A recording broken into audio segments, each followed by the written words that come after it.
manyan iyalai 8 da suka fi arziki a arewacin Najeriya baki ɗaya a shekarar 2025. A lamba na 8 muna da Dahiru Mangals family. Wannan familin fa sun fito ne daga jihar Katsina da dala miliyan 600 har da 80.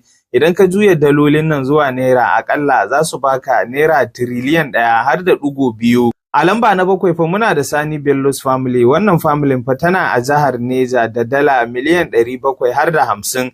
Idan ka juya wannan dalolin zuwa naira akalla za su baka naira tiriliyan 1 har da ɗigo 13. A lamba na 6 kuwa muna da Danjuma family. Wannan familin fa tana a jihar Taraba da dala biliyan 1. Idan ka juya dala biliyan 1 nan zuwa naira akalla za ta baka naira tiriliyan 1 har da ɗigo 5. A lamba na 5 kuwa muna da Dantata family. Wannan familin fa akwai dukiyan wanda adadin su ya kai yawan dala miliyan 500 har da 50.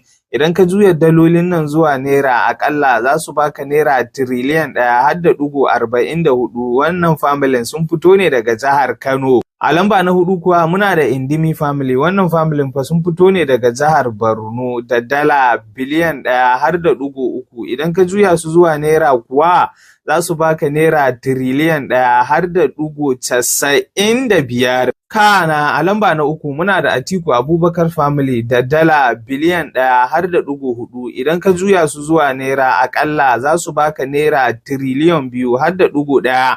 Wa'annan familin fa sun fito ne daga jihar Adamawa. A lamba na 2 kuwa muna da Rabiu family. Wannan dai mai buwa group da dala biliyan 8 har da ɗigo 3. Idan ka juya dalolin nan zuwa naira akalla za su baka naira tiriliyan 12 har da ɗigo 4. Wannan familin fa sun fito ne daga jihar Kano. Sai daga ƙarshe a lamba na 1 familin da suka fi kowane families arziki a arewacin Najeriya su ne familin Dangote da dala biliyan 16 har da ɗigo 1. Idan ka juya su zuwa naira kuwa akalla za su baka naira tiriliyan 24 har da ɗigo 15.